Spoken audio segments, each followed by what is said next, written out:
ಶ್ರೀಮದ್ಭಾಗವತ ಮಹಾಪುರಾಣೇ ಅದ್ಯ ಕಥಾ ಪ್ರಾರಂಭೆ ಸತಿ ಕಿಂಚಿತ್ ಪೂರ್ವಕಥಾನುವಾದ. ಭಗವಂತ ನಾನಾ ಮಹಿಮೆಗಳನ್ನು ತೋರಿಸುವುದರ ಜೊತೆಯಲ್ಲಿ ಶ್ರುತಿಗೀತೆಯ ಕೆಲವು ಪದ್ಯಗಳನ್ನು ನೋಡಿದ್ವಿ. ಭಗವಂತ ವಿಶೇಷವಾಗಿ ಪ್ರಳಯ ಕಾಲದಲ್ಲಿ ಮಲಗಿದಾಗ, ಯೋಗನಿದ್ರೆಯನ್ನು ಮಾಡಿದಾಗ ಲಕ್ಷ್ಮೀದೇವಿ ಎಲ್ಲ ವೇದದ ಭಾಗಕ್ಕೂ ಭಗವಂತನ ಪರವಾಗಿ ಅರ್ಥವನ್ನು ಮಾಡ್ತಾ ಇರ್ತಾಳೆ. ಕೆಲವು ಆ ಪದ್ಯಗಳನ್ನು ನಾವು ನೋಡಿದ್ವಿ. ಇದಾದ ಮೇಲೆ ಅಲ್ಲೇ ಒಂದು ಸುಂದರವಾದ ಮಾತಿದೆ. ಗುರುಗಳ ಅನುಗ್ರಹ ಎಷ್ಟು ಮುಖ್ಯ ಅನ್ನೋದು ಒಂದು ಶ್ರುತಿಗೀತೆಯಲ್ಲಿ ಒಂದು ಸುಂದರವಾದ ಪದ್ಯ. ಗುರುಗಳ ಅನುಗ್ರಹ ಇಲ್ಲ ಅಂದರೆ ದೇವರು ನಮ್ಮನ್ನು ನೋಡೋದಿಲ್ಲ. ಇಲ್ಲೊಂದು ಪದ್ಯ.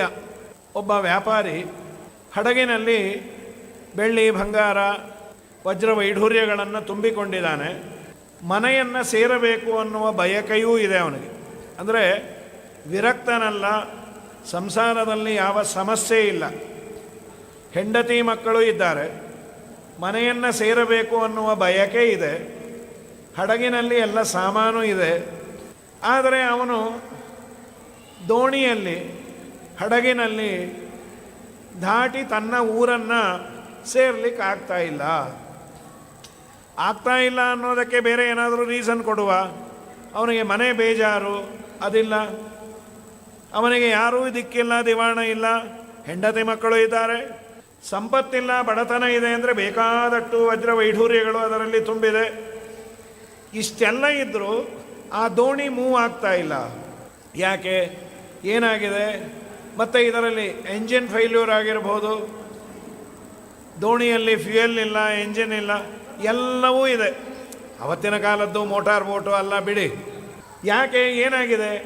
ಅಕೃತ ಕರ್ಣಧರಾಹ, ಓಡಿಸುವ ನೌಕೆಯ ನಾವಿಕ ಇಲ್ಲ. ನಾವಿಕ ಇಲ್ಲದ ದೋಣಿಯಲ್ಲಿ ಹತ್ತಿ ಕೂತರೆ ಅವನು ಆಚೆ ದಡವನ್ನು ಹೇಗೆ ಸೇರೋದಿಲ್ಲವೋ ಹಾಗೆ ನಮ್ಮ ಜೀವನದಲ್ಲಿ ಸಂಸಾರದ ಸಮಸ್ಯೆಯನ್ನು ದಾಟಿ, ಸಂಸಾರ ಸಾಗರವನ್ನು ದಾಟಿ ಆಚೆ ಇರೋದು ಪರಮಾತ್ಮನ ಪಾದ ಕಮಲಗಳು. ಸಂಸಾರ ಸಾಗರವನ್ನು ದಾಟಿದ ಮೇಲೆ ಆಚೆ ತೀರದಲ್ಲಿರುವ ಪರಮಾತ್ಮನ ಪಾದ ಕಮಲಗಳನ್ನು ನಾನು ಸೇರಬೇಕಾದರೆ ದೋಣಿ ಇದೆ. ದೋಣಿಯಂತೆ ಈ ದೇಹ ಇದೆ. ಎಲ್ಲ ಸಂಪತ್ತನ್ನು, ಇಂದ್ರಿಯಗಳ ಸಂಪತ್ತನ್ನು ದೇವರು ಕೊಟ್ಟ್ಯಾನೆ. ಬುದ್ಧಿ ಕೊಟ್ಟ್ಯಾನೆ, ಕಣ್ಣು, ಕೈ, ಕಾಲು, ಕಿವಿ, ಗುರುಗಳ ನನಗೆಲ್ಲವೂ ಇದೆ. ಆದರೆ ನಾನು ಮಾತ್ರ ದೇವರ ಹತ್ತಿರ ಹೋಗ್ಲಿಕ್ಕೆ ಆಗ್ತಾ ಇಲ್ಲ. ಯಾಕೆ? ಗುರುಗಳೆಂಬ ನೌಕೆಯನ್ನು ಓಡಿಸುವ ನಾವಿಕ ಇಲ್ಲ. ಅಂದರೆ ನಾನು ನನ್ನ ಜೀವನದಲ್ಲಿ ನನಗೇ ಎಲ್ಲ ಗೊತ್ತು, ಗುರುಗಳ ಹತ್ರ ಹೋಗೋದೇನು ಅನ್ನುವ ಹಮ್ಮಿನಿಂದಲೋ ಅಥವಾ ಪೆದ್ದುತನದಿಂದಲೋ, ಎರಡೂ ಆಗಬಹುದು. ಎರಡರಲ್ಲಿ ಒಂದು. ಅಂತೂ ಯಾರಿಗೆ ಗುರು ಅನುಗ್ರಹ ಇಲ್ಲ, ಯಾರಿಗೆ ಗುರುಗಳು ಇಲ್ಲ, ಅವನು ಆ ತೀರವನ್ನು, ಪರಮಾತ್ಮನ ಪಾದವನ್ನು ಸೇರೋದಿಲ್ಲ.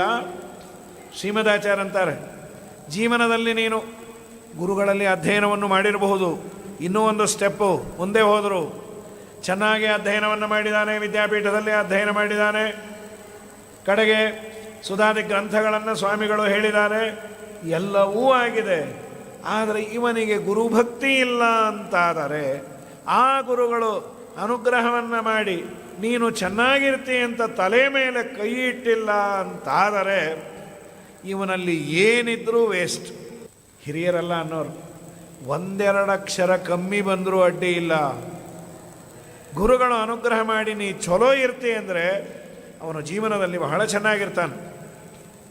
ಗುರುಪ್ರಸಾದೋ ಬಲವಾನ್ ನ ತಸ್ಮಾತ್ ಬಲವತ್ತರಂ ಇಹ ಭವಚ್ಚರಣೇಷು ಶುಜಾತ ಭುವ ಜಿತವೃಷೀಕ ವಾಯುಭಿರುದಾತ್ತಮಹತ್ತುರಗೈಃ ಯೈಹ ಯತಂತಮತಿಲೋಲಮುಪಾಯವಿದೋ ವ್ಯಸನ ಶತಾಬ್ಧಿ ತಾರಮಪಹಾಯ ಗುರೋಶ್ಚರಣಂ. ಇದಕ್ಕೆ ಒಂದು ಶ್ರುತಿಯನ್ನು ಹೇಳ್ತಾರೆ. ಭವಚ್ಚರಣೇಸು ಸುಷ್ಟು ಜಾತಸ್ಥಾನಾಃ ಉತ್ತಮ ಯೋಗ್ಯತಾಯುಕ್ತಾ. ಇದು ಯಾರಿಗೆ ಯೋಗ್ಯತೆ ಇದೆ, ಯಾರಿಗೆ ಗುರುಗಳ ಅನುಗ್ರಹ ಇದೆ, ಅವನ ಜೀವನ ಹೇಗಿದೆ, ಗುರುಗಳನ್ನು ಬಿಟ್ಟವನು ಹೇಗಿರ್ತಾನೆ, ಎರಡನ್ನೂ ಹೇಳ್ತಾರೆ. ಒಳ್ಳೆ ಸದ್ವಂಶದಲ್ಲಿ ದೇವರು ಜನ್ಮ ಕೊಟ್ಟ್ಯಾನು. ಅದು ಒಂದು ತುಂಬ ಪುಣ್ಯ ಬೇಕು. ಯೋಗ್ಯರ ಮನೆಯಲ್ಲಿ ನಮ್ಮನ್ನು ದೇವರು ಹುಟ್ಟಿಸಬೇಕಾದರೆ ಹಿಂದೆ ತುಂಬ ಪುಣ್ಯ ಬೇಕು.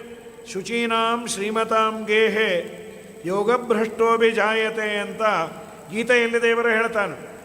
ಸುಜಾತ ಭುವಃ, ಒಳ್ಳೆಯ ಮನೆಯಲ್ಲಿ ನಮ್ಮನ್ನು ಹುಟ್ಟಿಸಿದಾನೆ. ಋಷಿಕಾಣ್ಯೇವ ಮಹತ್ತುರಗಾಹ, ತುರಗಗಳು. ಯಾವುದು ತುರಗ ಅಂದರೆ ಚೆನ್ನಾಗಿ ಓಡುವ ಕುದುರೆ. ಅವತ್ತಿನ ಕಾಲದಲ್ಲಿ ಕಾರು ಪಾರು ಇರಲಿಲ್ಲ, ಕುದುರೆ ಗಾಡಿ. ಕುದುರೆಗಳು ಚೆನ್ನಾಗಿದ್ದರೆ ಪ್ರಯಾಣ ಚೆನ್ನಾಗಿರತ್ತೆ.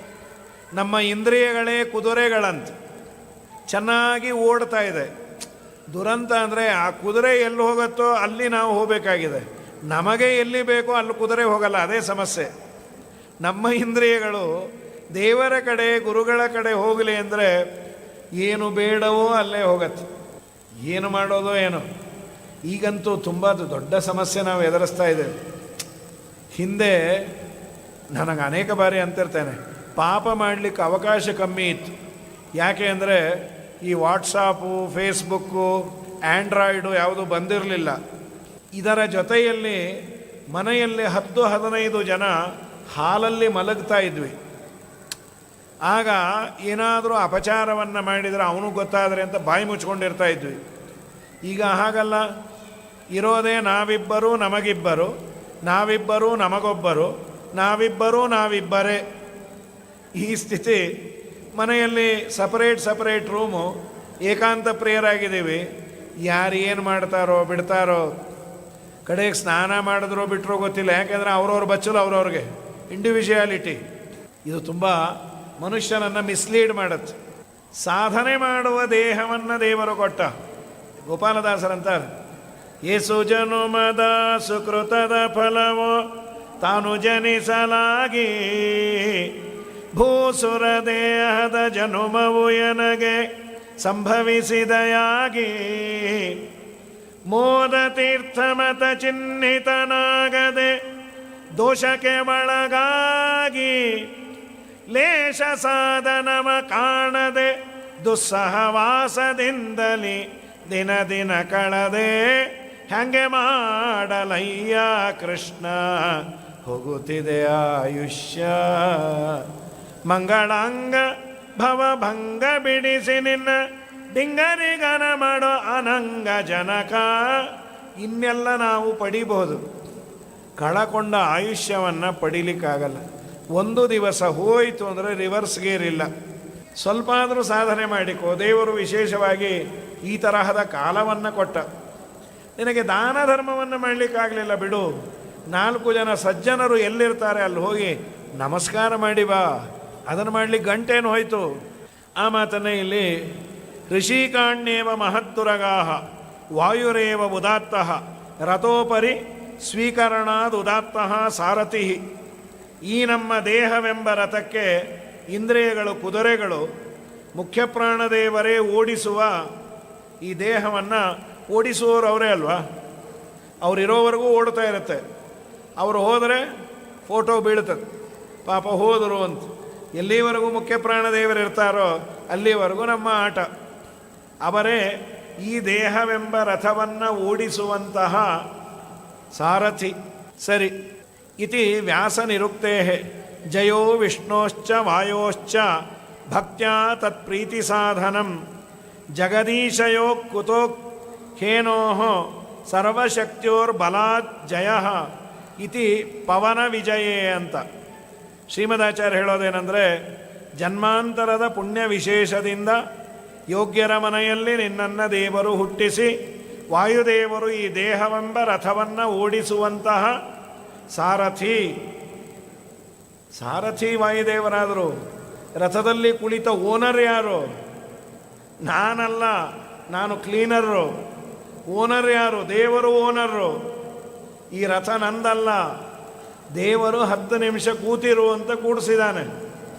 ಅವನು ಎಷ್ಟು ದಿನ ನನ್ನನ್ನು ಈ ರಥದಲ್ಲಿ ಕೂಡಿಸಿರ್ತಾನೋ ಅಲ್ಲಿವರೆಗೂ ಆ ತಗ್ಗಿ ಬಗ್ಗಿ ಅವನಿಗೆ ಈ ದೇಹದಿಂದ ನಾನೇನಾದರೂ ಪುಣ್ಯ ಸಂಪಾದನೆ ಮಾಡಿದರೆ ಪುನಃ ಇದೇ ತರಹದ ರಥವನ್ನು ಕೊಟ್ಟಾನು. ಶ್ರೀಪಾದರಾಜರು ಅಲಂಕಾರ ದೇಹಕ್ಕೆ ಮಾಡಿಕೊಳ್ತಾ ಇದ್ರಲ್ಲ, ಇದೇ ಅನುಸಂಧಾನ ಅಂತ. ಮುತ್ತಿನಹಾರ ಮೇಲ್ಕುಲಾವಿ ರತ್ನ ಕೆತ್ತಿದ ಕರಣ ಕುಂಡಲ ಕಸ್ತೂರಿ ತಿಲಕ ಶ್ರೀಗಂಧ ಲೇಪನ ವಿಸ್ತಾರದಿಂದ ಮೆರೆದು ಬರುವ ಮಹಿಮೆ ಸಾಲದೆ, ಇಷ್ಟೇ ಮಹಿಮೆ ಸಾಲದೆ. ಅಹಿಶಯನನ ಬಲುಮೆಯಿಂದ ಧರೆಯೊಳೆಮ್ಮ ಶ್ರೀಪಾದರಾಜರ ಈ ಅನುಸಂಧಾನ ಮಾಡ್ತಾ ಇದ್ರು ಅಂತ ಅದನ್ನು ಪದ್ಯ ಮಾಡಿದ್ದು ಯಾರೋ ದಡ್ಡರಲ್ಲ, ವಿದ್ವತ್ ಚಕ್ರವರ್ತಿಗಳಾದ ವ್ಯಾಸರಾಜರಂತಾರೆ. ನನ್ನ ಗುರುಗಳು ಅಂದರೆ ಏನು ತಿಳ್ಕೊಂಡಿದ್ದೀರಿ ಅಂತ. ಇದನ್ನು ಉಪನಿಷತ್ತು ಹೇಳಿದ್ದು, ಶ್ರುತಿಗೀತೆ ಹೇಳಿದ್ದು. ಇದರ ನಂತರದ ಶ್ಲೋಕ ಆಗಲೇ ಹೇಳಿದ್ನಲ್ಲ, ವಣಿಜ ಇವ ಉಶ್ವಸಂತಿ ಅಕೃತ ಕರ್ಣಧರಾಹ.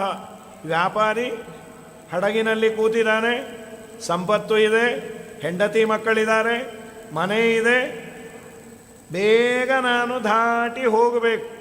ಸತ್ಯನಾರಾಯಣ ಕಥೆಯಲ್ಲಿ ಕೇಳ್ತೀವಲ್ಲ, ಅವಳು ತಿರಸ್ಕಾರ ಮಾಡಿದ್ದಕ್ಕೆ ಗಂಡ ಎಲ್ಲೋ ಹೋದವನು ಬರಲೇ ಇಲ್ಲ, ಇನ್ನೇನು ಬಂದ ಅಂದರೆ ಹಡಗು ಮುಳುಗೋಯ್ತು. ಹಾಗೆ ಭಗವಂತ ಯಾರಿಗೆ ಗುರು ಅನುಗ್ರಹ ಇಲ್ಲ, ಯಾರಿಗೆ ಗುರುಗಳಿಲ್ಲ, ಎಲ್ಲ ಇದ್ದು ಏನಿಲ್ಲದೆ ಇದ್ದ ಹಾಗೆ.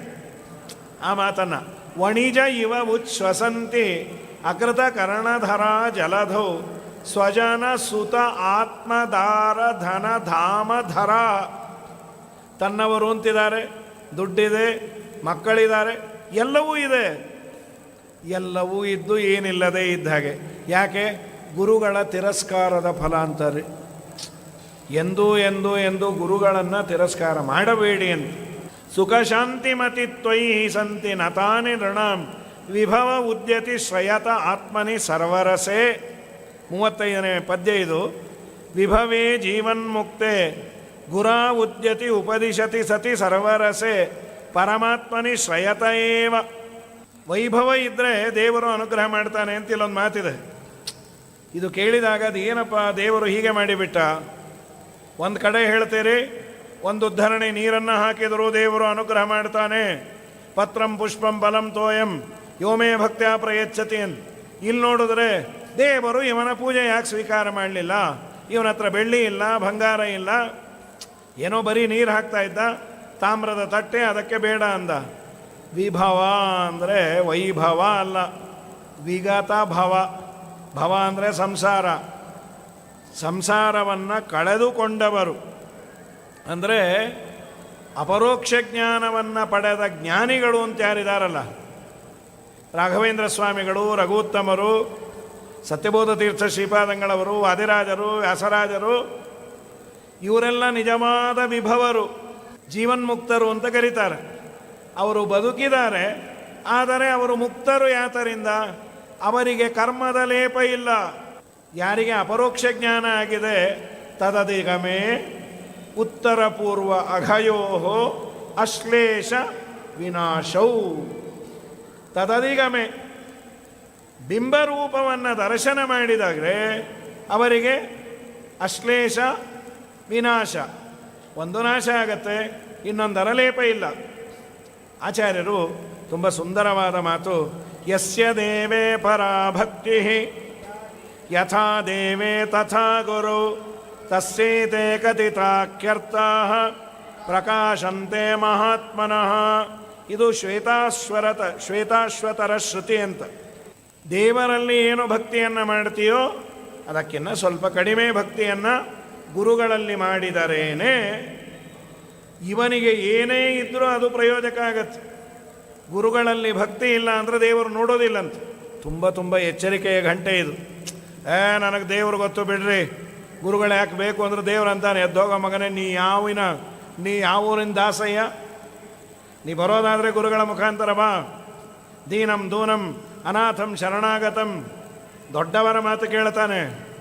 ಉನ್ನತ ಪ್ರಾರ್ಥಿತ ಶೇಷ ಸಂಸಾಧಕಂ ಸನ್ನತ ಲೌಕಿಕ ನಂದದ ಶ್ರೀಪದಂ ಭಿನ್ನ ಕರ್ಮಾಶಯ ಪ್ರಾಣಿ ಸಂಪ್ರೇರಕಂ ತನ್ನ ಕಿನ್ನೇತಿ ವಿದ್ವತ್ಸು ಮೀಮಾಂಸಿತಂ ಪ್ರೀಣಯಾಮೋ ವಾಸುದೇವಂ ದೇವತಾಮಂಡಲ ಖಂಡಮಂಡನಂ ಪ್ರೀಣಯಾಮೋ ವಾಸುದೇವಂ.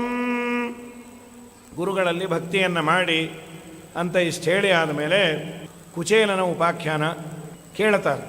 ರಾಜೋವಾಚ ಭಗವನ್ಯಾನಿ ಚಾನ್ಯಾನಿ ಮುಕುಂದಸ್ಯ ಮಹಾತ್ಮನಃ ವೀರ್ಯಾಣಿ ಅನಂತ ವೀರ್ಯಸ್ಯ ಶ್ರೋತುಮಿಚ್ಛಾಮಹೇ ಪ್ರಭೋ. ಇನ್ನೂ ಏನಾದರೂ ಇದೆಯಾ?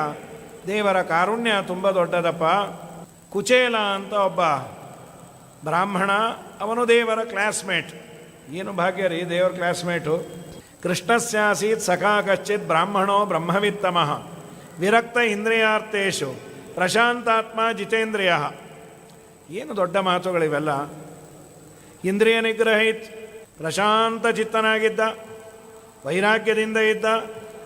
ದೇವರೇನು ಕೊಡ್ತಾನೋ ಅದನ್ನು ಸಂತೋಷದಿಂದ ಸ್ವೀಕಾರ ಮಾಡೋದು. ಏನು ಕೊಡ್ತಾನೋ ಅಂದರೆ ಹೀಗೆಲ್ಲ ನಮಗೆ ಬೇಕಾದಷ್ಟಿದೆ, ಏನೇನೇನೋ ಇಲ್ಲ. ದೇವರವನು ಕೊಟ್ಟಿದ್ದು ಉಪವಾಸ ವನವಾಸ, ಉಪವಾಸ ವನವಾಸ. ಒಂದು ದಿವಸ ದೇವರನ್ನು ಬೈದಿಲ್ಲ. ಒಂದೇ ಒಂದು ದಿವಸ ನಾವು ಸಮಾರಾಧನೆ ಅಥವಾ ಯಾವುದಾದ್ರೂ ದೊಡ್ಡ ಆರಾಧನೆಗೆ ಬಂದಿರ್ತೇವೆ. ರಘುತ್ತಮ ತೀರ್ಥರ ಆರಾಧನೆಯೋ ಜಯತೀರ್ಥರ ಆರಾಧನೆಯೋ, ಭಕ್ಷ್ಯ ಒಂದು ಚಿಕ್ಕದು ಬೀಳತ್ತೆ. ಜಿಲೇಬಿ 10,000 ಜನ ಆದಾಗ ಒಂದೇ ಒಂದು ಚಿಕ್ಕದು ಬಿದ್ದರೆ ಎಷ್ಟು ಬೈತೀವಿ. ಮಠದವ್ರನ್ನ ಬೈತೀವಿ, ಅಡುಗೆ ಅವ್ರನ್ನ ಬೈತೀವಿ. ಕಡೆಗೆ ಎಲ್ಲಿವರೆಗೂ ಅಂದರೆ, ನೋಡ್ರಿ ನಾನು ಊಟಕ್ಕೆ ಬರೋದೇ ಇಲ್ಲ, ನನಗೆ ಯಾಕೆ ಬೇಕು ಊಟ, ನಾನು ರಘುತ್ತಮರು ಬೇಕು, ನೋಡ್ಕೊಂಡು ಹೋಗು. ಪ್ರಸಾದ ತಿಂದೇ ಇದ್ದರೆ ಅವ್ರಿಗೆಲ್ಲಿ ಬೇಜಾರಾಗತ್ತೋ. ಸ್ವಪ್ನದಲ್ಲಿ ಹೇಳಿದರು ಜಿಲೇಬಿಯಲ್ಲೇ ನನ್ನ ಸನ್ನಿಧಾನ ಅಂತ ಏನೇನೋ ಹೊಡೆದು ಬಿಡೋದು. ಒಂದೇ ಒಂದು ಸಣ್ಣ ಪದಾರ್ಥ ನನಗೆ ಬರಲಿಲ್ಲ ಅಂದರೆ ಏನೇನೋ ಆಡ್ತೇನೆ. ಇವನಿಗೇನೂ ಇಲ್ಲ, ನಿತ್ಯದಲ್ಲಿ ತೃಪ್ತನಾಗಿ ಇದ್ದ. ಅವನ ಹೆಂಡತಿ ತುಂಬ ದೊಡ್ಡೋಳ್ರಿ. ಸಾಮಾನ್ಯವಾಗಿ ಮನೆ ನಡೆಸೋರು ಹೆಣ್ಣು ಮಕ್ಕಳು ಪಾಪ ಏನೋ ಬೇಸರ ಪಟ್ಕೊಂಬವ್ರು ಹಿಂದೆಲ್ಲ, ನಮ್ಮ ಗಂಡಂಗೆ ಸಂಪಾದನೆ ಇಲ್ಲ ಅಂತ. ಈ ಸಂಪಾದನೆ ಇದ್ದರೂ ಬಿಟ್ಟು ಹೋಗ್ತಾ ಇದ್ದಾರಪ್ಪ. ಪತಿವ್ರತಾಂ ಪತಿಂ ಪ್ರಾಹ. ಅವಳಂದು, ನಿಮ್ಗೆ ಯಾರೂ ಬಂಧು ಬಳಗ ಇಲ್ಲ, ದಾರಿದ್ರ್ಯಕ್ಕೆ ಯಾರೂ ಬಂಧು ಬಳಗ ಇರಲ್ಲ, ಸ್ನೇಹಿತರು ಒಬ್ಬನೇ ಒಬ್ಬ ಇದ್ದಾನೆ. ಯಾರು?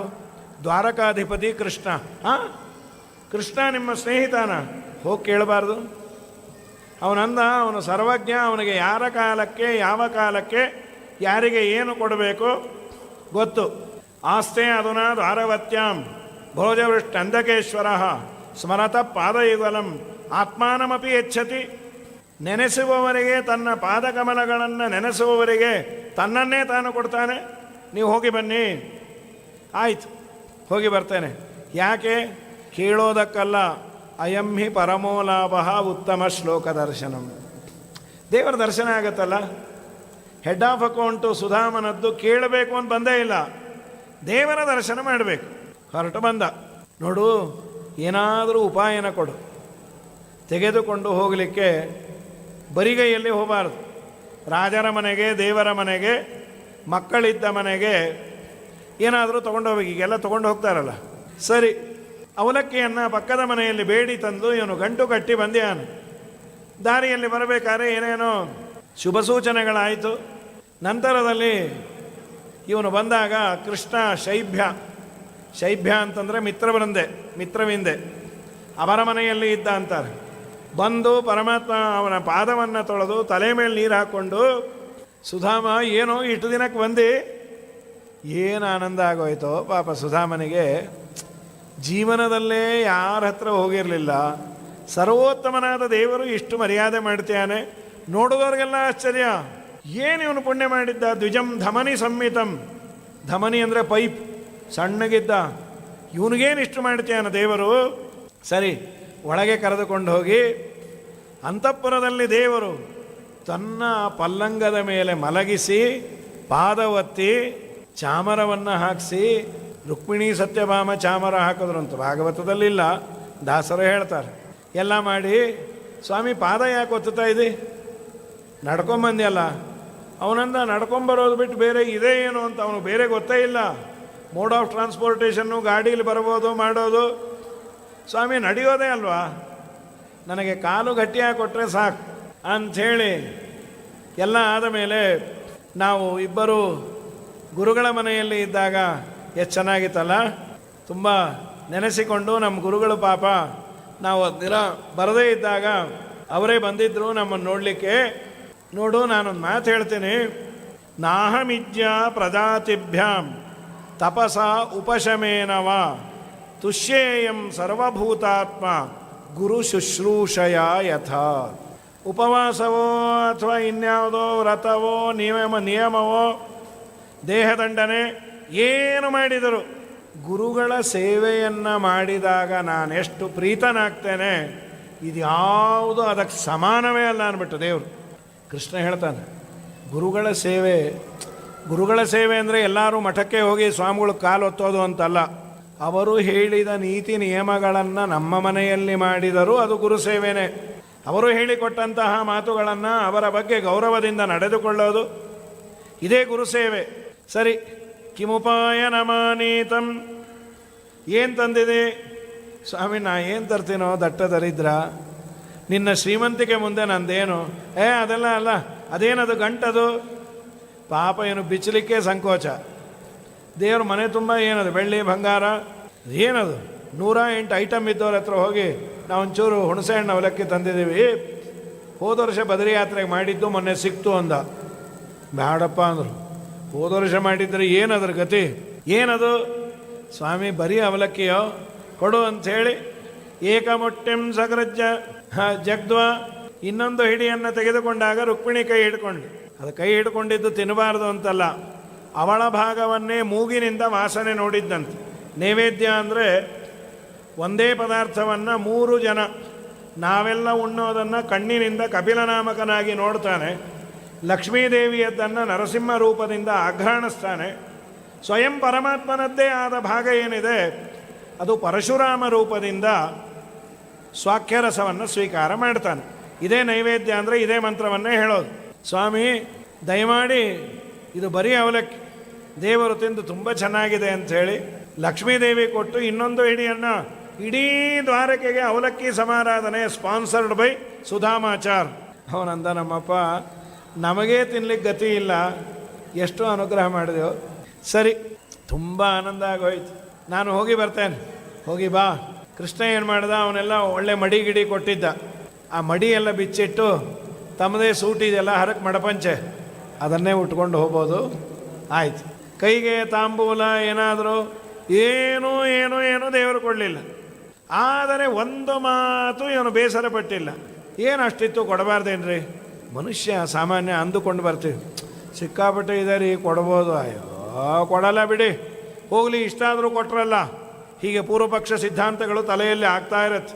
ಇವನಂದ, ಕ್ವಾಹಂ ದರಿದ್ರ ಪಾಪೀಯಾನ್ ಕ್ವ ಕೃಷ್ಣ ಶ್ರೀನಿಕೇತನ, ನಾನೆಲ್ಲಿ ಅವನೆಲ್ಲಿ, ನಿವಾಸಿತ ಪ್ರಿಯ ಜುಟ್ಟೆ ಪರ್ಯಂಕೆ ಭ್ರಾತರೋಯತ ಮಹಿಷ್ಯ ಬೀಜಿತ ಶ್ರಾಂತೋ ಬಾಲವ್ಯಜನ ಹಸ್ತಯ. ಭಗವಂತ ಹೆಂಡತಿ ಕೈಯಲ್ಲಿ ನನಗೆ ಬೀಸ್ದ, ಎಷ್ಟು ಮಾಡಿಬಿಟ್ಟ, ಕೇವಲ ಬ್ರಾಹ್ಮಣ ಅಂತ. ಎಷ್ಟು ಮಾಡಿದಾನೆ. ಸರಿ, ಮನೆ ಹತ್ರ ಬಂದ, ಗುಡಿಸಲು, ಅದು ಹೋಗಿ ಅಪಾರ್ಟ್ಮೆಂಟ್. ಆಶ್ಚರ್ಯ ಆಗ್ಬಿಡ್ತು, ಇದೇನಿದು 3-4 ದಿವಸದಲ್ಲೇ ಈಗ ಕೆಲಸ ಒಪ್ಪಿಸಿಬಿಟ್ರೆ ಒಂದು ಸಣ್ಣ ಕೆಲಸ 2 ತಿಂಗಳು ತಗೋತಾರೆ. 15 ಜನ ದಿನ ಬರ್ತಾರೆ, ಭಜನೆ ಮಾಡ್ತಾ ಕೂತಿರ್ತಾರೆ. ಹಾಗಾಗಿ ಹೋಗಿ ಬರೋದ್ರಲ್ಲಿ ಅದ್ಭುತವಾದ ಮನೆ. ಎಲ್ಲೋಯ್ತು ನಮ್ಮ ಮನೆ, ಯಾರನ್ನೋ ಕೇಳೋಣ ಅಂತ ಅಲ್ಲೇ ಒಬ್ಬರು ನಿಂತಿದ್ರು. ಅವ್ರನ್ನ ನೋಡಲಿಕ್ಕೆ ಭಯ ಇವನಿಗೆ. ಮೈ ತುಂಬ ಬಂಗಾರ ಹಾಕ್ಕೊಂಡು ಒಳ್ಳೆ ಕಂಚಿ ಸೀರೆ ಉಟ್ಕೊಂಡು ನಿಂತ್ಯಾರು. ಕೇಳಂತೂ ಕೇಳೋಣ, ಏನಮ್ಮ ನಮ್ಮ ಮನೆಯವರು ನೋಡಿದ್ರ? ನಾನೇ ನಿಮ್ಮ ಮನೆಯವರು ಅಂದರು. ಅವರು ಹಾಗೆಲ್ಲ ಅನ್ನಬಾರ್ದಮ್ಮ, ಎಷ್ಟೇ ಹೃದಯ ವೈಶಾಲ್ಯತೆ ಇದ್ದರು ನೋಡಿದವ್ರನ್ನೆಲ್ಲ ಮನೆಯವರು ಅನ್ನಬಾರ್ದು. ಅವ್ರ ಮನೆಯವ್ರ ಗತಿ ಏನು, ಕಣ್ಣು ಬಿಟ್ಟು ನೋಡ್ರಿ ಅಂದ್ಲು. ಹೆಂಡತಿನೇ, ಏನಿದಲ್ಲ ನೀವು ಹೇಳಬೇಕ್ರಿ, ಏನೂ ಕೇಳಲ್ಲ ಅಂತ ಇಷ್ಟ ಕೇಳೋದು.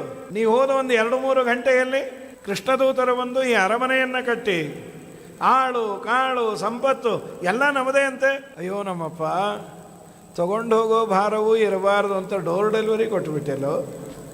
ತುಂಬ ಭಾರ ಇದ್ದದನ್ನು ಮನೆಗೆ ಮುಟ್ಟಿಸ್ಬೇಕಂತ್ರಿ. ಇವತ್ತೆಲ್ಲ ಓಲಾಗಿಲ್ಲ ಇದೆ, ಹಿಂದೆಲ್ಲ ಕಷ್ಟ ಆಗೋದು. ಹಾಸಿಗೆ ದಾನ ಕೊಟ್ಟು ಅದ್ರ ಮೇಲೆ 4 ಆಣೆ ಕೊಡೋರು. ಸತ್ರು ಆಚಾರ. ಬಸ್ಸಲ್ಲಿ ತೊಗೊಂಡು ಹೋಗೋ ಆಗಿಲ್ಲ, ಆಟೋದಲ್ಲಿ 4 ಆಣೆಗೆ ಅವನು ಒಪ್ತಾ ಇರಲಿಲ್ಲ. ತಲೆ ಮೇಲೆ ಹೊತ್ಕೊಂಡು ಬರೋರು. ಮನೆಗೆ ಬರೋದ್ರಲ್ಲಿ 2ರಲ್ಲಿ 1 ಗ್ಯಾರಂಟಿ. ಹಾಸಿಗೆ ಆಚಾರ್ಯ ಹಾಸಿಗೆ ಹಿಡಿದು ಬಿಡೋರು, ಇಲ್ಲ ಅಂದರೆ ಆ ಹಾಸಿಗೆಯನ್ನು ಅವ್ರ ಹೆಸರಲ್ಲೇ ಇನ್ನೊಬ್ರಿಗೆ ದಾನ ಕೊಡೋ ಸ್ಟೇಟಸ್ಗೂ ಹೊಟ್ಟೋಗೋರು. ಒಳ್ಳೆಯ ಪದಾರ್ಥವನ್ನು ಮನೆಯವರೆಗೂ ಮುಟ್ಟಿಸಿದರೆ ತುಂಬ ಪುಣ್ಯ. ಉಮಾಮಹೇಶ್ವರ ಸಂವಾದದಲ್ಲಿ ಒಂದು ಮಾತಿದೆ, ಕೆಲವರಿಗೆ ಕೂತಲ್ಲೇ ದೇವರು ಸಂಪತ್ತನ್ನು ಕೊಡ್ತಾನೆ, ಏನು ಕಾರಣ? ಅವ್ರು ಏನೇನೇನು ಮಾಡೋದಿಲ್ಲ, ಮನೆಯಲ್ಲೇ ಇರ್ತಾರೆ, ಜಪ ತಪ ಅನುಷ್ಠಾನ ಮಾಡಿಕೊಂಡಿರ್ತಾರೆ. ಅದಕ್ಕೆ ಹೇಳಿದರು, ಹಿಂದಿನ ಜನ್ಮದಲ್ಲಿ ಅವರು ಮಾಡಿದ ಪುಣ್ಯ, ಯೋಗ್ಯರು ಜ್ಞಾನಿಗಳು ಇದ್ದಲ್ಲಿ ಹೋಗಿ ಅವರ ಸೇವೆಯನ್ನು ಮಾಡಿ ಅವರಿಗೆ ಕೊಟ್ಟು ಬಂದದ್ದರಿಂದ ದೇವರು ಈ ಜನ್ಮದಲ್ಲಿ ಅವರಿದ್ದಲ್ಲೇ ಕೊಡ್ತಾನಂತೆ. ಪುಕ್ಕಟ್ಟೆ ಕೊಡೋದಿಲ್ಲ, ನೀನು ಹೇಗೆ ಕೊಡ್ತೀಯೋ ಹಾಗೆ ಕೊಡ್ತಾನೆ. ನೀನು ಚೆನ್ನಾಗಿ ಅವರಿಗೆ ನೋವಾಗಬಾರದು ಅಂತ ಅವರ ಮನೆಗೆ ಹೋಗಿ ಕೊಡ್ತೀಯೋ ಅಥವಾ ಹೋಗಿ ಬರುವಂತೆ ವ್ಯವಸ್ಥೆಯನ್ನು ಮಾಡಿದರೆ ದೇವರು ನಿನಗೂ ಅನುಗ್ರಹವನ್ನು ಮಾಡ್ತಾನೆ. ಅವನಂದ, ನಾನು ಕೊಟ್ಟದ್ದಕ್ಕೆಲ್ಲ ಕೊಟ್ಟಿದ್ದಿದ್ದು, ಮತ್ತೇನು ನೀ ಕೊಟ್ಟಿಲ್ಲ ಅವಲಕ್ಕಿ, ಅದಕ್ಕೆ ಅವಲಕ್ಕಿ ಈ ಪಾಟಿ ಕೊಟ್ಟೇನ್ರಿ, 3 ಹಿಡಿ ಅವಲಕ್ಕಿಗೆ 3 ಚೀಲ ಕೊಡಬೇಕು. ತೆಳು ಅವಲಕ್ಕಿ, ಗಟ್ಟಿ ಅವಲಕ್ಕಿ, ಹುಬ್ಬಳ್ಳಿ ಅವಲಕ್ಕಿ, ಇದೇನಿದು ಈ ಪಾಟಿ ಕೊಟ್ಟ? ಕಿಂಚಿತ್ ಕರೋತ್ವರೋ ಅಪಿಯತ್ ಸ್ವದತ್ತಂ ಸಹೃತ್ಕೃತಂ ಫಲ್ಗ್ವಪಿ ಭೂರಿಕಾರಿ ಮಯೋಪನೀತಂ ಪೃಥಕೇಕ ಮುಷ್ಟಿಂ ಪ್ರತ್ಯಗ್ರಹಿತ್ ಪ್ರೀತಿಯುತೋ ಮಹಾತ್ಮ. ನಾನು ತೆಗೆದುಕೊಂಡು ಹೋದ ಅವಲಕ್ಕಿ ಪೃಥಕ್ ಏಕಮುಷ್ಟಿಂ ಪ್ರತ್ಯಗ್ರಹೀತ್, 1 ಹಿಡಿ ಅವಲಕ್ಕಿಯನ್ನು ದೇವರು ಸ್ವೀಕಾರ ಮಾಡಿ ಇಷ್ಟು ಕೊಟ್ಟ್ಯಾನೆ. ಯಾಕೆ ಗೊತ್ತಾ? ಅವನು ಅವಲಕ್ಕಿಯನ್ನು ನೋಡಲಿಲ್ಲಂತ, ಅದರ ಹಿಂದಿರುವ ಭಾವನೆಯನ್ನು ನೋಡಂದಂತ. ಕಿಂಚಿತ್ ಕರೋತಿ ಉರುವಪಿ, ತುಂಬ ದೊಡ್ಡದನ್ನು ಕೊಟ್ಟರು ನಾ ಕೊಟ್ಟೆ ಅಂದರೆ ದೇವ್ರಂತಾನೆ, ನೀವೇ ಬೆಟ್ಕೋ ನಾಯನ, ನಾ ಕೊದ್ದು ಬೇಡ ಅಂತ. ನಂದೇನದೋ ಸ್ವಾಮಿ ನಿಂದೇ ಇದೆಲ್ಲ ಅಂದರೆ ಚೂರೇ ಕೊಟ್ಟರು ದೊಡ್ಡದು ಮಾಡ್ತಾನೆ, ನಾನೇ ಸಾಕ್ಷಿ. ಬಡತನದಲ್ಲಿ ಭಂಗ ಬಡುತ್ತಲಿರಲು ವಿಪ್ರ ಮಡದಿ ಕಳುಹಲು ಬಲೆ ದೃಢದಿ ಮಡದಿ ರುಕ್ಮಿಣಿಯೊಡನೆ ಪಾರ್ವನ ಅಡಿಗಳಿಗೆ ಪಡಮಡುತ್ತ ತಂದೊಪ್ಪಿಡಿಯ ಅವಲಿಯ ಕೊಡಲು ಭುಂಜಿಸಿ ಕಡು ಸಂಪದವ ಸಂಗಡಲೆ ನೀಡಿದಿ ವರದ. ಇಲ್ಲೊಂದು ಸುಂದರವಾದ ಮಾತಾಡಿದ. ಸಾಮಾನ್ಯ ನಾವೆಲ್ಲ ಅಂತಿರ್ತೀವಿ, ಕೊಡುವ ದೇವರು ಸಂಪತ್ತನ್ನು ಕೊಡೋದು ನಮಗೆಲ್ಲ ವೃದ್ಧಾಪ್ಯ ಬಂದ ಮೇಲೆ ಕೊಡೋದಕ್ಕಿನ್ನ ಒಂದು 25-30 ವರ್ಷಕ್ಕೆ ಕೊಟ್ಟರೆ ಹಾಯ್ ಅಂತ ಇರ್ಬೋದಲ್ಲ, ನಾವು ದೇವರಿಗೆ ಹಾಯ್ ಅಂದ್ಬಿಡ್ತೀವಿ. ಅವಾಗ ಅವನಂದ, ಒಂದು ವೇಳೆ ಸಣ್ಣ ವಯಸ್ಸಿಗೆ ತಿಳುವಳಿಕೆ ಬಾರದೇ ಇದ್ದಾಗ, ಸಂಸಾರದ ಬೇಗ ಏನು ಗೊತ್ತಾಗದೇ ಇದ್ದಾಗ ಸಂಪತ್ತು ಕೊಟ್ಟರೆ ಅದನ್ನು ತುಂಬ ಕೆಟ್ಟದಾಗಿ ಬಳಸ್ತಾರೆ. ಹಾಳಾಗಬಾರದು ಅಂತಾನೆ ದೇವರು ಸ್ವಲ್ಪ ನೋಡಿ ಮಾಡಿ ಕೊಡ್ತಾನಂತೆ. ಭಕ್ತಾಯ ಚಿತ್ರ ಭಗವಾನ್ ಹಿ ಸಂಪದೋ ರಾಜ್ಯಂ ವಿಭೂತಿರ್ನ ಸಮರ್ಥಯತ್ಯಜ ಅದೀರ್ಘಬೋಧಾಯ ವಿಚಕ್ಷಣ ಸ್ವಯಂ ಪಶ್ಯನ್ನಿಪಾತಂ ಧನಿನಾಂ ಮದೋದ್ಭವಂ. ಮದದಿಂದ ಧನಿಕರು ಕೆಳಗೆ ಬಿದ್ದದ್ದನ್ನು ನೋಡಿ ದೇವರು ನನ್ನ ಭಕ್ತ ಹಾಳಾಗಬಾರದು ಅಂತ ನಿಧಾನಕ್ಕೆ ಸಂಪತ್ತು ಕೊಡ್ತಾನಂತೆ. ಅವನಿಗೆಲ್ಲ ಜೀವನದಲ್ಲಿ ವೈರಾಗ್ಯ ಬಂದ ಮೇಲೆ ದೇವರು ಇನ್ನು ನೀನು ಹಾಳು ಮಾಡಲ್ಲ, ತಗೋ.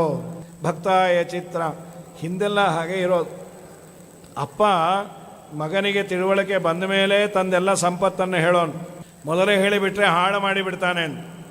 ನಿಮ್ಮೆಲ್ಲರ ಅಪ್ಪನಾದ ದೇವರು ಹೀಗೆ ಮಾಡ್ತಾನೆ ಅಂಥೇಳಿ ಇದಾದ ಮೇಲೆ ಆ ಕುಚೇಲನ ಉಪಾಖ್ಯಾನವನ್ನು ಕೇಳಿದವರೆಗೂ ಬಡತನ ಬರೋದಿಲ್ಲ ಅಂತ.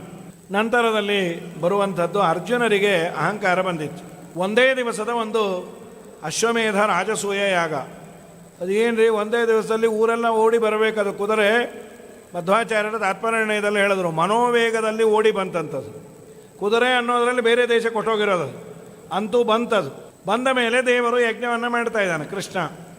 ಆಗೊಬ್ಬ ಆಚಾರ ಬಂದರು, ನನ್ನ ಹೆಂಡತಿ ಹಡಿಯೋ ದಿವಸಗಳು, ನನಗೆ ಈಗಾಗಲೇ 3 ಮಕ್ಕಳಾದವು, ಆದರೆ 3 ಮಕ್ಕಳು ಸಾಯೋದಲ್ಲ, ಆ ಜಾಗದಿಂದ ಮಾಯ ಆಗಿಬಿಟ್ವು.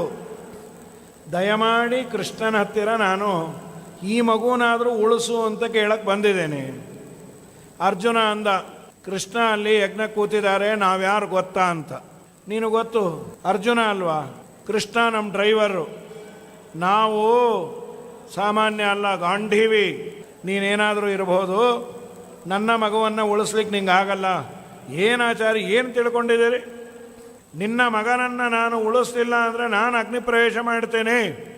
ಆಚಾರ ಅಂದರು, ನೀ ಅಗ್ನಿ ಪ್ರವೇಶ ಮಾಡಿದ್ರೆ ನಮ್ಮ ಮಗ ಎಲ್ಲಿ ಬರ್ತಾನೆ ಅಂತಾನೆ ಅಂದರು ಅವರು.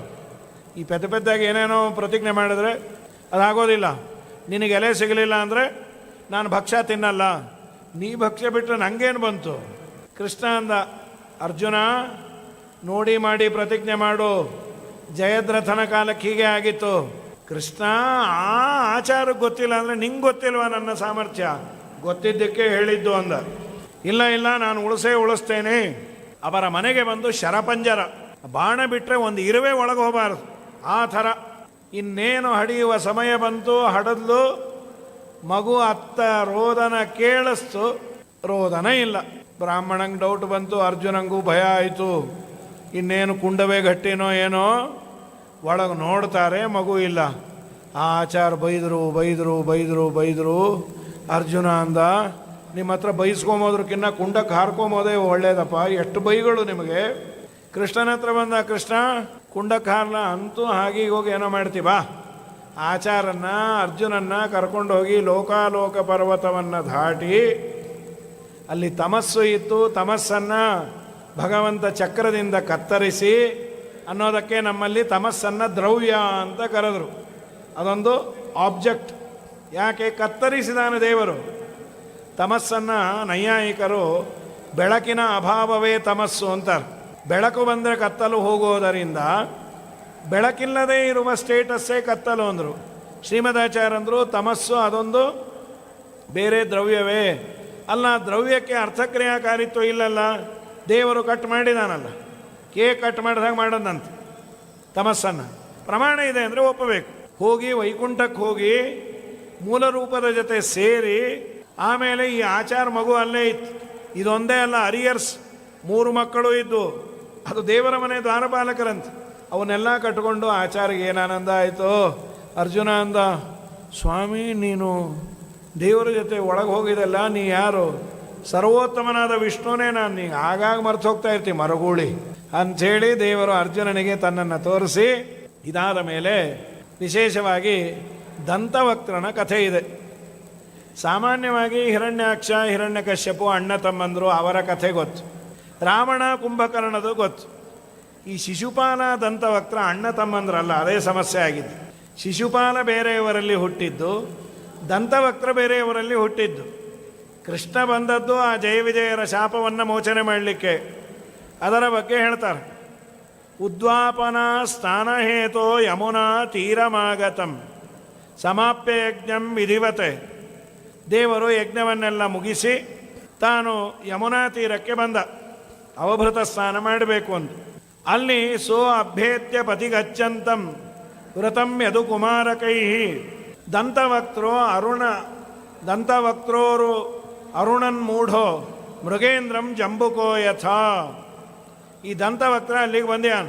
ಅವನಂದ, ಕೃಷ್ಣ ನಿನ್ನನ್ನು ಇವತ್ತು ನಾನು ಕೊಲ್ಲದೆ ಬಿಡೋದಿಲ್ಲ. ಯಾಕೆ? ನಾ ಏನು ಮಾಡಿದ್ದೇನೆ? ನನಗೆ ಬೇಡದೇ ಇರೋ, ನನಗೆ ಬೇಕಾದವ್ರನ್ನೆಲ್ಲ ಕೊಂದಿದೆ. ನಮ್ಮ ಫ್ರೆಂಡ್ಸ್ ಯಾರ್ಯಾರು? ಶಿಶುಪಾಲ, ಪೌಂಡ್ರಕ ವಾಸುದೇವ, ರುಗ್ಮಿ, ಇವರೆಲ್ಲ ನನಗೆ ತುಂಬ ಬೇಕಾದವರು. ಅವನ್ನೆಲ್ಲ ನೀನು ಕೊಂದಿದೆ. ಪದಾತಿ ಪತಿ ಸಂರೋಧಂ ಗದಾಪಾಣಿ ಪ್ರಕಂಪಯನ್ ಪದ್ಭ್ಯಾಂ ಮಹಿಂ ಮಹಾರಾಜ ಮಹಾಸತ್ತೋ ವ್ಯದೃಶ್ಯತ. ಬಂದ ದೇವರ ಜೊತೆ ಯುದ್ಧವನ್ನು ಮಾಡಬೇಕು ಅಂತ ಗದೆಯನ್ನು ಎತ್ತಿದಾನು. ಇವನು ಕಳಿಂಗ ದೇಶದ ರಾಜ ಇವನು. ಹಾಗಾಗಿ ದಂತವಕ್ತ್ರನನ್ನು ದೇವರು ಅಂದರೆ ಅವನು ಬೇರೆ, ಇಬ್ಬರು ಅಣ್ಣ ತಮ್ಮಂದರಾಗಿದ್ದರೆ ಸಾಮಾನ್ಯ ನಾವು ಹೇಳಿರೋದಿಲ್ಲ, ಟೈಮ್ ಇರಲ್ಲ ಅಂತ. ದಂತವಕ್ತ್ರನನ್ನು ಕೊಲ್ಲೋದಕ್ಕೆ ಇದು ಕಾರಣ. ಯುದ್ಧಕ್ಕೆ ಬಂದ ಕೃಷ್ಣ ನಿನ್ನ ಮೇಲೆ ಸೇಡು ತೀರಿಸ್ಕೊಳ್ತೇನೆ ಅಂತ. ನಂತರದಲ್ಲಿ ಕೃಷ್ಣ ಏನು ಮಾಡ್ದ? ಗದಯ ಅಭಿಹತೋ ಅಪಿ ಆಜೌ ನಚಚಾಲ ಯದೂತ್ತಮ. ಗದೆಯಿಂದ ಜೋರಾಗಿ ಕೃಷ್ಣನಿಗೆ ಹೊಡೆದಾಗ ಕೃಷ್ಣ ಅಲ್ಲಾಡಲಿಲ್ಲ. ದೇವರು ತನ್ನ ಗದೆಯನ್ನು ತೆಗೆದುಕೊಂಡು ಅವನಿಗೆ ಕೌಮೋದಕಿಯಿಂದ ಹೊಡೆದಾಗ ಅವನು ಸತ್ತೋದ. ಹೀಗೆ ದಂತವಕ್ತ್ರನ ಮರಣ ಆಯಿತು ಅಂಥೇಳಿ ವಿಶೇಷವಾಗಿ ದ್ವಾರಕಾ ನಿರ್ಮಾಣ ಮಾಡಿದ್ದ. ಅದು ವೈಕುಂಠ ಇದ್ದಾಗಿತ್ತಂತೆ. ಕಡೆಯ ಪದ್ಯ ದಶಮಸ್ಕಂದದ್ದು. ಯೈದಂ ಅನುಶೃಣೋತಿ ಶ್ರಾವಯೇದ್ವಾ ಮುರಾರೇಹೆ ಚರಿತಂ ಅಮೃತ ಕೀರ್ತೇ ವರ್ಣಿತಂ ವ್ಯಾಸಪುತ್ರೈ ಜಗದಗಭಿತ, ಜಗತ್ತಿನ ಎಲ್ಲ ಪಾಪವನ್ನು ಕಳೆಯುತ್ತದು. ತದ್ಭಕ್ತ ಕರ್ಣಾವತಂಸಂ, ಭಕ್ತರ ಕಿವಿಗೆ ಆಭರಣ ಕೃಷ್ಣನ ಕಥೆ ಅಂತ. ಭಗವಂತನಲ್ಲಿ ಮನಸ್ಸು ಬಂದು ಅವರಿಗೆ ಕಡೆಗೆ ಅವರು ಕ್ಷೇಮಧಾಮಕ್ಕೆ ಹೋಗ್ತಾರೆ.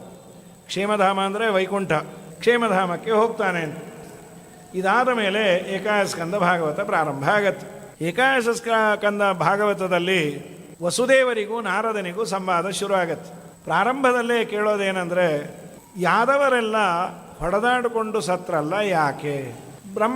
ಬ್ರಾಹ್ಮಣರ ಶಾಪ ಅಲ್ಲ, ಅವರೆಲ್ಲ ಯೋಗ್ಯರು, ಪಾಠ ಪ್ರವಚನ ಎಲ್ಲ ಮಾಡ್ತಾ ಇದ್ದವರು, ದೇವರಲ್ಲಿ ವಿಶೇಷವಾಗಿ ಭಕ್ತಿಯನ್ನು ಮಾಡಿದವರು, ಅವ್ರು ಯಾಕೆ ಸತ್ರು, ಯಾಕೆ ಹೊಡೆದಾಡಿಕೊಂಡ್ರು? ಬ್ರಹ್ಮಣ್ಯಾನಾಂ, ಆ ಮಾತುಗಳೇ ಆಗಿದೆ. ವದಾನ್ಯಾನಾಂ ನಿತ್ಯಂ ವೃದ್ಧೋಪಸೇವಿನಾಂ ವಿಪ್ರಶಾಪ ಕಥಮಭೂತ್ ವೃಷ್ಟೀನಾಂ ಕೃಷ್ಣಚೇತಸಾಂ. ಅದಕ್ಕೆ ಹೇಳಿದ್ರು ಕೃಷ್ಣನ ಸಂಕಲ್ಪ. ಇವರೆಲ್ಲ ಇದ್ದರೆ ಕಲಿಯುಗ ಬಂದು ಏನು ಪ್ರಯೋಜನ ಇಲ್ಲ. ಅದಕ್ಕೆ ದೇವರೇನು ಮಾಡಿದ, ಮಹಾಸಮರ್ಥರು ಅವರವರೇ ಹೊಡೆದಾಡಿಕೊಳ್ಳಿ ಅಂಥೇಳಿ ಚೆನ್ನಾಗಿ ಪಾನಮತ್ತರಾಗಿ ಸೋಮರಸವನ್ನು ಪಾನ ಮಾಡಿದ್ದಾರೆ. ಸಾಂಬ ಅಂತ ಕೃಷ್ಣನ ಮಗ, ಅವನಿಗೆ ಹೊಟ್ಟೆಗೆ ಬಟ್ಟೆಯನ್ನು ಚೆನ್ನಾಗಿ ಕಟ್ಟಿ ಗರ್ಭಿಣಿ ವೇಷ ಹಾಕಿ ಎಲ್ಲ ಋಷಿಗಳಿಗೆ ನಮಸ್ಕಾರ ಮಾಡಿಸಿ, ಸ್ವಾಮಿ ಇವಳಲ್ಲಿ ಯಾವ ಮಗು ಆಗತ್ತೆ ದಯಮಾಡಿ ಹೇಳ್ತೀರಾ, ಹೆಣ್ಣೋ ಗಂಡೋ? ಅವರೆಲ್ಲ ಸ್ಕ್ಯಾನ್ ಮಾಡಿ ಹೇಳೋರಂತ್ರಿ, ಎಲ್ಲ ಮಿಷನ್ನು ಸ್ಕ್ಯಾನ್ ಮಾಡತ್ತೆ. ಕಣ್ಣಿಂದ ನೋಡಿದ್ರೆ ಆ ಗರ್ಭದಲ್ಲಿ ಯಾವ ಮಗು ಇದೆ ಅಂತ ನೋಡುತ್ತಾರೆ. ಅವನು ಹೆಣ್ಣೆ ಅಲ್ಲ, ಮೈ ಉರಿದೋಯ್ತು. ನಮ್ಮನ್ನು ಹೋಗಿ ಪರೀಕ್ಷೆ ಮಾಡ್ತೀರಾ ಪಾಪಿಷ್ಟರ? ಇವಳ ಗರ್ಭದಲ್ಲಿ ನಿಮ್ಮನ್ನೆಲ್ಲ ಕೊಲ್ಲುವ ಒನಕೆಯನ್ನು ಹಿಡಿತಾಳೆ ಅಂದರು. ಸುತ್ತಿದ ಬಟ್ಟೆಯನ್ನು ತೆಗೆದು ನೋಡಿದ್ರೆ ಒಂದು ಒನಕೆ ಇತ್ತು, ಎದೇನೇ ಹೊಡೆದೋಯ್ತು. ಏನು ಕೆಲಸ ಮಾಡಿದ್ವಪ್ಪ? ಆ ಒನಕೆಯನ್ನು ಚೆನ್ನಾಗಿ ಗಂಧತ್ತರ ತೆಗೆದು ಸಮುದ್ರಕ್ಕೆ ಹಾಕಿಯಾರ. ಆ ಒನಕೆಯ ಆಚೆ ಈಚೆ ಒಂದು ಕಬ್ಬಿಣದ ಪೀಸಿತ್ತು, ಅದನ್ನು ಉಜ್ಜಿದ್ದಾರೆ. ಕಡೆಗೆ ಅದನ್ನು ಸಮುದ್ರಕ್ಕೆ ಒಗೆದರು. ಆ ಕಬ್ಬಿಣದ ಪೀಸನ್ನು ಮೀನು ನುಂಗಿತ್ತು. ಆ ಮೀನು ಜರ ಅನ್ನೋ ವ್ಯಾಧನ ಮನೆಗೆ ಬಂದಿತ್ತು. ಅವನು ಅದನ್ನು ಹೆಚ್ಚಿದಾಗ ಈ ಕಬ್ಬಿಣದ ಪೀಸನ್ನು ಕೃಷ್ಣನಿಗೆ ಬಾಣ ಬಿಡಲಿಕ್ಕೆ ಬಾಣ ಮಾಡಿಕೊಂಡಂತೆ. ಇದೆಲ್ಲ ಏನಾಯಿತು? ಸಮುದ್ರಕ್ಕೆ ಹಾಕಿದ ಆ ಒನಕೆಯ ಗಂಧ ವಾಪಸ್ಸು ಬಂದು ಜೊಂಡು ಹುಲ್ಲಾಯಿತು. ಇವರೆಲ್ಲ ಪಾನಮತ್ತರಾದಾಗ ಅದನ್ನು ಕಿತ್ತುಕೊಂಡು ಒಬ್ಬರಿಗೆ ಒಬ್ಬರು ಹೊಡೆದು ಕೃಷ್ಣಾರ್ಪಣ ಆದರು ಅಂಥೇಳಿ ಯಾದವ ವಂಶದ ಇದಕ್ಕೆ ಅವನು ದೇವರು ಮಾಡಿದ್ದು. ಇದಾದ ನಂತರದಲ್ಲಿ ವಸುದೇವ ಕೇಳ್ತಾನೆ, ನಮ್ಮ ಮನೆಯಲ್ಲೇ ಕೃಷ್ಣ ಇದ್ದರು, ನನಗೆ ದೇವರು ಅನ್ನೋ ಭಾವನೆ ಬರಲಿಲ್ಲ, ನನ್ನ ಮಗ ಅಂದ್ಕೊಂಡ್ಬಿಟ್ಟೆ. ನಿಮ್ಮಂಥವ್ರು ಬರೋದೇ ನಮ್ಮ ಭಾಗ್ಯ. ನೀವು ಬಂದಾಗ ನಮ್ಮನ್ನು ಉದ್ಧಾರ ಮಾಡ್ತೀರಿ.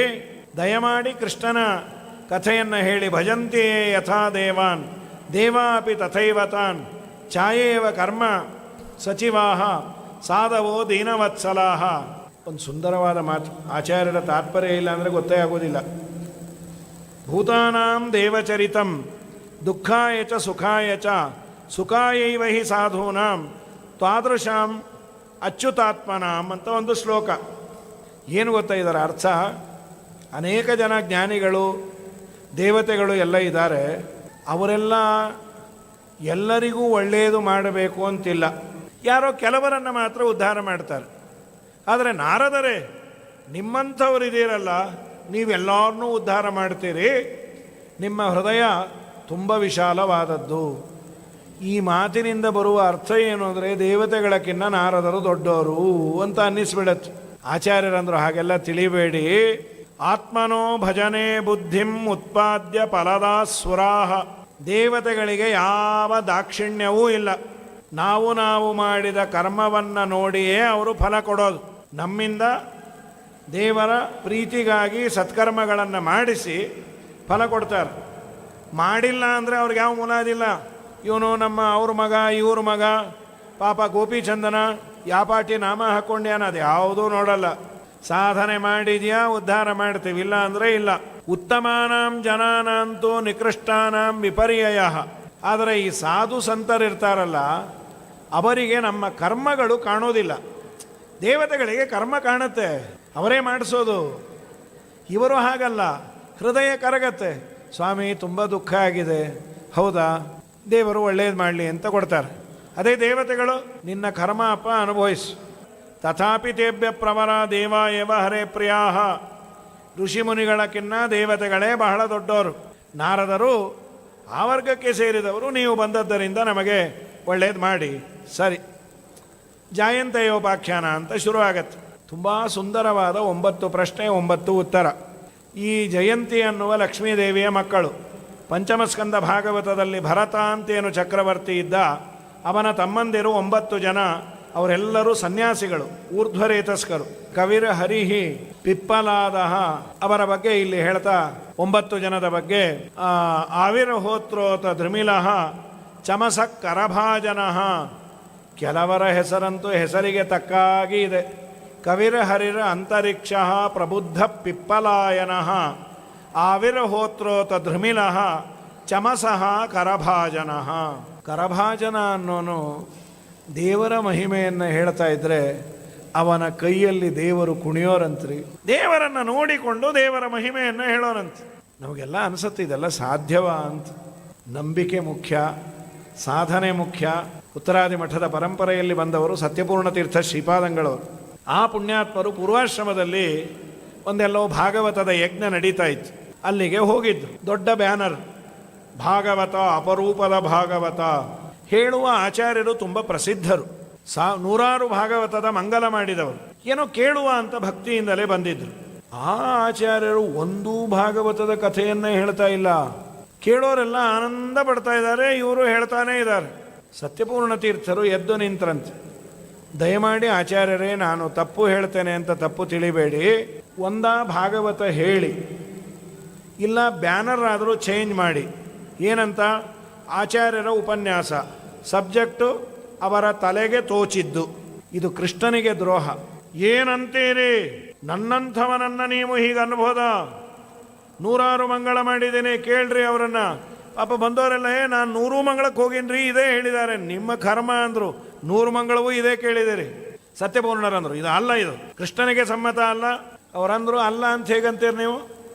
ಇಲ್ಲಿ ಬಂದ ಯಾರ್ದನ್ನ ಬಾಯಲ್ಲಿ ಹೇಳಿಸ್ರಿ, ಯಾರಿಗೂ ಹೇಳೋ ಧೈರ್ಯ ಇಲ್ಲ. ಸತ್ಯಪೂರ್ಣರಂದರು ಯಾರೂ ಹೇಳೋದು ಬೇಡ, ನಿಮ್ಮ ಭಾಗವತವನ್ನು ಕೇಳದೆ ಕೃಷ್ಣ ಕಿವಿಯಲ್ಲಿ 2 ಕೈ ಇಟ್ಕೊಂಡಿಯಾನೆ ಅಂತ. ಅಲ್ಲೊಂದು ಪ್ರತಿಮಾ ಇತ್ತು, ಹೀಗಿತ್ತದು. ಅವರಂದರು ಆ ಪ್ರತಿಮಾ ಮಾಡಿದ್ದೇ ಹಾಗೆ. ಅದರ ಹೆಸರು ಕರ್ಣವಿಠಲ ಅಂದರು. ಕರ್ಣವಿಠಲ ಅಲ್ಲ, ಕರ್ಣ ಕಠೋರ ವಿಠಲ ಅಂದರು ಇವರು. ಆ ಆಚಾರ್ಯ ರಿವರ್ಸ್ ತಿರುಗಿದ್ರು. ಅಂದರೆ ನಾನು ಹೇಳಿದ್ದು ಭಾಗವತವಲ್ಲ, ಅದಕ್ಕೆ ಕೃಷ್ಣ ಕೈಯನ್ನು ಇಟ್ಕೊಂಡಿಯಾನೆ ಅನ್ನೋದಾದರೆ, ನೀವು ಸರಿಯಾದ ಭಾಗವತ ಹೇಳಿ ಕಿವಿಯಲ್ಲಿ ಬಟ್ಟನ್ನು ತೆಗೆಸ್ತೀರಾ? ಓ, ಇದು ತುಂಬ ದೊಡ್ಡ ಚಾಲೆಂಜ್. ಇದು ಆಚಾರ್ಯಕ್ಕೆ ಸರ್ವಥ ಆಗಲ್ಲ ಅಂತ. ಏನು ಸತ್ಯಪೂರ್ಣ ತೀರ್ಥರ ಯೋಗ್ಯತೆ, ಅವರ ಪಾಂಡಿತ್ಯ, ಆಚಾರ್ಯರಲ್ಲಿ ಗುರುಗಳಲ್ಲಿ ವಿಶ್ವಾಸ, ಆಚಾರ್ಯರ ತಾತ್ಪರ್ಯಾನುಸಾರವಾಗಿ ಭಾಗವತವನ್ನು ಹೇಳಿದರೆ 2 ಬಟ್ಟನ್ನು ದೇವರು ತೆಗೆದು ಹೀಗೆ ಟೊಂಕದ ಮೇಲೆ ಕೈ ಇಟ್ಟು ನಿಂತ ಪ್ರತಿಮೆ ಇವತ್ತು ಮಠದಲ್ಲಿ ಇದೆ. ದಿನಾ ಸಂಚಾರ ಆಗೋದಿಲ್ಲ ಅಂತ ಒಂದು ಕಡೆ ಇಟ್ಟಿರ್ತಾರೆ ಆ ಪ್ರತಿಮೆಯನ್ನು. ಸಾಷ್ಟಾಂಗ ನಮಸ್ಕಾರ ಮಾಡಿದರು. ಆಚಾರ್ಯರಿಗೆ ಹೇಳಿದರು, ನಿಮ್ಮ ಹೊಟ್ಟೆ ಮೇಲೆ ನಾನು ಕಲ್ಲು ಹಾಕಬೇಕು ಅಂತಲ್ಲ, ನಿಮ್ಮನ್ನು ನಂಬಿ ಜನ ಬಂದಿರ್ತಾರೆ. ನೀವು ಭಾಗವತವನ್ನು ಬಿಟ್ಟು ಬೇರೆಯೇ ಹೇಳಿದ್ರೆ ಅವರು ಉದ್ಧಾರ ಆಗೋದು ಹೇಗೆ? ದಯಮಾಡಿ ನೀವು ಕೃಷ್ಣ ಪ್ರೀತನಾಗಲಿ ಅಂತ ಹೇಳ್ರಿ.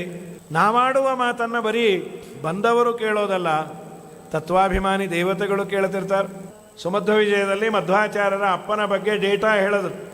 ಮಧ್ಯಗೇಹ ಭಟ್ರು ಹೇಗಿದ್ರು ಅಂದರೆ, ಅನಂತೇಶ್ವರ ದೇವಸ್ಥಾನದಲ್ಲಿ ಪುರಾಣ ಹೇಳೋರಂತೆ. ಆಚಾರ್ಯರ ಅವತಾರದ ಮುಂಚೆ ಪುರಾಣವನ್ನು ಹೇಳಿದರೆ ಜನ ಮಾತ್ರ ಸಂತೋಷಪಟ್ಟಿದ್ದಲ್ಲ, ಅನಂತೇಶ್ವರನ ಸೇವೆಗಾಗಿ ಬಂದಂತಹ ದೇವತೆಗಳು ಎಷ್ಟು ಚೆನ್ನಾಗಿ ಹೇಳ್ತಾರೆ ಇವರು ಅನ್ನೋರಂತೆ.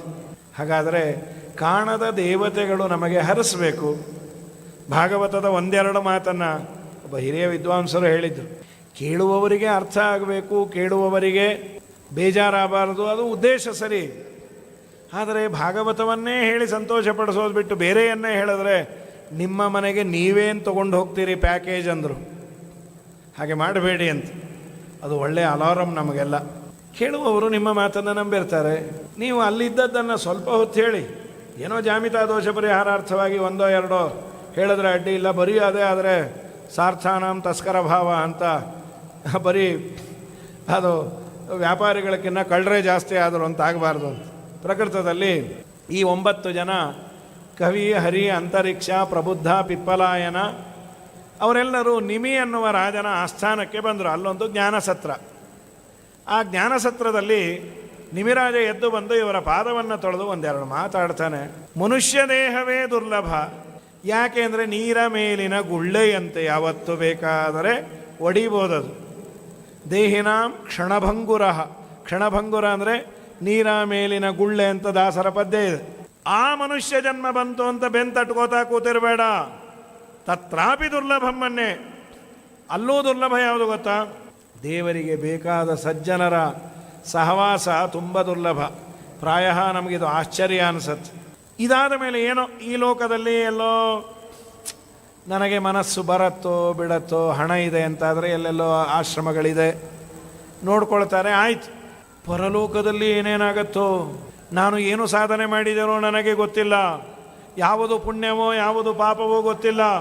ಜೀವನದಲ್ಲಿ ನೆಮ್ಮದಿಯಿಂದ ನಾನು ಸನ್ಮಾರ್ಗದಲ್ಲಿದ್ದೇನೆ, ನನಗೆ ಯಾವ ಭಯ ಇಲ್ಲ ಅನ್ನುವ ಭಾವನೆ, ಅನ್ನುವ ಎದೆಗಾರಿಕೆ ಬರಬೇಕು ಅಂದರೆ ಏನು ಮಾಡಬೇಕು? ಕವಿಯನ್ನೋನು ಉತ್ತರ ಕೊಟ್ಟ.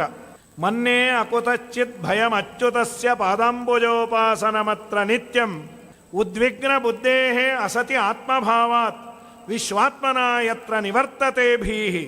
ಮನ್ನೇ ಅಕುತಶ್ಚಿತ್ ಭಯಂ, ಇವನಿಗೆ ಯಾವ ಭಯ ಇಲ್ಲ. ಯಾರವನು? ಭಾಗವತ ಹೇಳ್ತು, ಅಚ್ಯುತಸ್ಯ ಪಾದಾಂಬುಜೋಪಾಸನ ಮಾತ್ರ ನಿತ್ಯಂ. ಅಚ್ಯುತನ ಪಾದ ಕಮಲಗಳನ್ನು ಅಚ್ಯುತನು ನೆಚ್ಚುವಂತೆ ಯಾರು ಗಟ್ಟಿಯಾಗಿ ಹಿಡಿದು, ನಾನು ಮಾಡೋದಲ್ಲ, ನನ್ನದೇನೂ ಇಲ್ಲ, ಅವನ ಮನಸ್ಸಿಗೆ ಬಂದದ್ದೇ ನಡೆಯೋದು ಅನ್ನುವ ಪೂರ್ಣ ವಿಶ್ವಾಸದಿಂದ ಜೀವನದಲ್ಲಿ ಯಾರಿದ್ದಾನೆ ಅವನಿಗೆ ಯಾವ ಭಯ ಇಲ್ಲಂತೆ. ಯಾರಿಗೆ ನಾನು ನಾನು ನಾನು ನಾನು ಅಂತಿದೆ ಅವನಿಗೆ ಹೆಜ್ಜೆ ಹೆಜ್ಜೆಗೆ ಭಯ ಅಂತ. ಉದ್ವಿಗ್ನ ಬುದ್ಧೇ ಅಸತಿ ಆತ್ಮಭಾವಾತ್. ಇಲ್ಲಿ ಅಸತಿ ಆತ್ಮಭಾವಾತ್, ಅಸತಿ ಅನ್ನೋದಕ್ಕೆ ಅವಿದ್ಯಮಾನ ಅಂತ ಬರೀತಾರೆ. ಇಲ್ಲ, ಅಸತಿ ಅಂದರೆ ಅಮಂಗಲಕರವಾದ ಅಂತ ಆಚಾರ್ಯರು ವ್ಯಾಖ್ಯಾನ ಮಾಡಿದರು. ಇದು ಇಲ್ಲದೇ ಇರುವ ಸಂಸಾರ ಅಲ್ಲ, ಸಂಸಾರ ಸತ್ಯವೇ, ಅಶಾಶ್ವತ ಅಷ್ಟೇ. ಅಸತಿ ಆತ್ಮಭಾವಾತ್, ಅಮಂಗಲಕರವಾದ ಈ ಸಂಸಾರದಲ್ಲಿ ಇದರ ನಿರ್ವಹಣೆನೇ ದೊಡ್ಡದು, ಇದರಲ್ಲೇ ಸರ್ಟಿಫಿಕೇಟ್ ತಗೋಬೇಕು ಅಂತ ಯಾರು ಮಗ್ನರಾಗಿದ್ದೇವೋ, ಯಾರಾಗಿಲ್ಲ ಹೇಳಿ, ನಾವೆಲ್ಲರೂ ಮಗ್ನರೇ ಆಗಿದ್ದೇವೆ. ಇನ್ನೊಂದೆರಡು ಮಾತಿದೆ, ತುಂಬ ಚೆನ್ನಾಗಿದೆ. ಅಸತಿ ಆತ್ಮಭಾವಾತ್ ವಿಶ್ವಾತ್ಮನ ಯತ್ರ ನಿವರ್ತತೆ ಬೀಹಿ ಭಯಂ ದ್ವಿತೀಯಾಭಿನಿವೇಶತ ಸ್ಯಾತ್ ಈಶಾದಪೇತಸ್ಯ ವಿಪರ್ಯಯೋ ಅಸ್ಮೃತಿ ಅಂತ. ಈ ಮಾತು ಅರ್ಥವೇ ಆಗೋದಿಲ್ಲ. ಯಾರಿಗೆ ಎರಡರಲ್ಲಿ ಮನಸ್ಸು ಅವನಿಗೆ ಭಯ, ಯಾರಿಗೆ ಒಂದರಲ್ಲಿ ಮನಸ್ಸು ಅವನಿಗೆ ಭಯ ಇಲ್ಲ. ಇದು ಒಂದು ಎರಡು ಯಾವುದು, ಒಂದ್ಯಾವುದು ಎರಡು ಯಾವುದು ಗೊತ್ತಾದರೆ ನಾವು ಆ ಕ್ಯಾಟಗರಿಯಲ್ಲಿದ್ದೀವ, ನಾವೆಲ್ಲ ಎರಡನೇ ಕ್ಯಾಟಗರಿನೇ. ಆಚಾರ್ಯರಂದರು, ಇದಕ್ಕೆ ಬೇರೆ ವ್ಯಾಖ್ಯಾನಗಳೆಲ್ಲ ಬೇರೆಯವರೆಲ್ಲ ಅಂದರು. ಒಂದು ಭಗವಂತ, ಎರಡು ಸಂಸಾರ. ಈ ಅಂಶ ಆಚಾರ್ಯರಿಗೂ ಸಮ್ಮತ. ಇಲ್ಲದ ಜಗತ್ತನ್ನು ಇದೆ ಅಂತ ನಾವು ಭ್ರಮಿಸಿದ್ದೇವೆ. ಹಗ್ಗವನ್ನು ನೋಡಿ ಹಾವು ಅಂತ ತಿಳಿದು ಇಡೀ ರಾತ್ರಿ ನೀರಡಿಕೆ ಆದರೂ ಬಾವಿ ಹತ್ರ ಹೋಗಲಿಲ್ಲ. ಯಾಕೆ? ಅಲ್ಲಿ ಹಾವಿದೆಯೋ, ಕಚ್ಚಿದ್ರೆ ಸಾಯ್ತೇವೆ ಅಂತ. ಬೆಳಗ್ಗೆ ನೋಡಿದರೆ ನಾಯಂ ಸರ್ಪಃ ಕಿಂತು ರಜ್ಜುರೇವ, ಹಗ್ಗ ಅದು ಅಂತ ಜ್ಞಾನ ಬಂತು. ನಾನು ಒದ್ದಾಡಿದ್ಯಾಕೆ? ಇಲ್ಲದ ಹಾವನ್ನು ಇದೆ ಅಂತ ಭ್ರಮೆಯಿಂದ ಒದ್ದಾಡಿದೆ.